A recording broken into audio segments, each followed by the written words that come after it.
quelles sont les trois choses que fait un profil anxieux?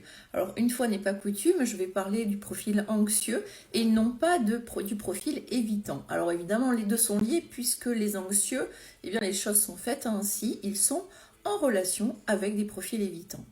Alors, je suis Sophie Patterson, je suis spécialiste des profils insécures, profils d'attachement, c'est-à-dire anxieux, évitant et chaotique, dit aussi désorganisé, qui est, je le rappelle à chaque fois, le mélange entre anxieux et évitant.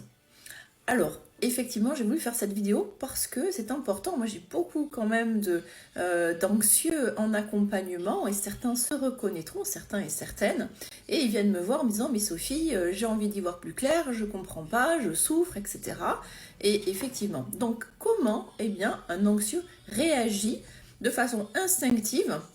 Bien souvent, l'anxieux au départ ne sait pas que eh bien, l'autre est de profil évitant et malheureusement on me dit bah, Sophie j'ai vu vos vidéos trop tard ou d'autres parce que eh bien, nous sommes en pause ou parce que j'ai été un petit peu trop loin, j'ai été un peu dans la pression, etc. Donc évidemment j'ai pris quelques notes pour faire cette vidéo. Donc la première des choses c'est que l'anxieux va toujours tout suranalyser. Ce sont des personnes qui aiment comprendre et c'est aussi pour ça qu'elles viennent me voir. Hein.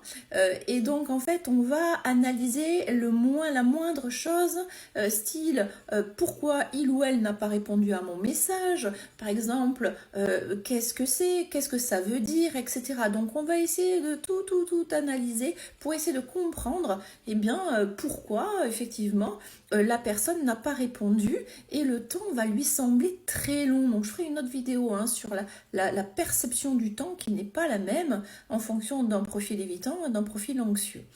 Alors donc effectivement ça c'est un petit peu le travers du profil anxieux. Il va de suite s'inquiéter, il va de suite être alarmé parce qu'il n'y a pas de réponse. Alors évidemment qu'on s'entende, hein, c'est pas agréable d'être ghosté ou d'avoir des remis, etc. Donc je suis d'accord, mais je parle en fait d'un temps raisonnable. Alors qu'est-ce qu'un temps raisonnable?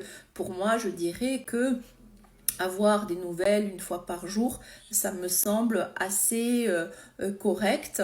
Et puis, alors après, il y en a hein, qui communiquent davantage et d'autres, eh bien, ça va être une fois tous les 3 jours. Mais en général, quand on est en relation avec un profil évitant, on a quand même un contact, une communication régulière. Voilà, donc ça fera aussi l'objet d'une autre vidéo.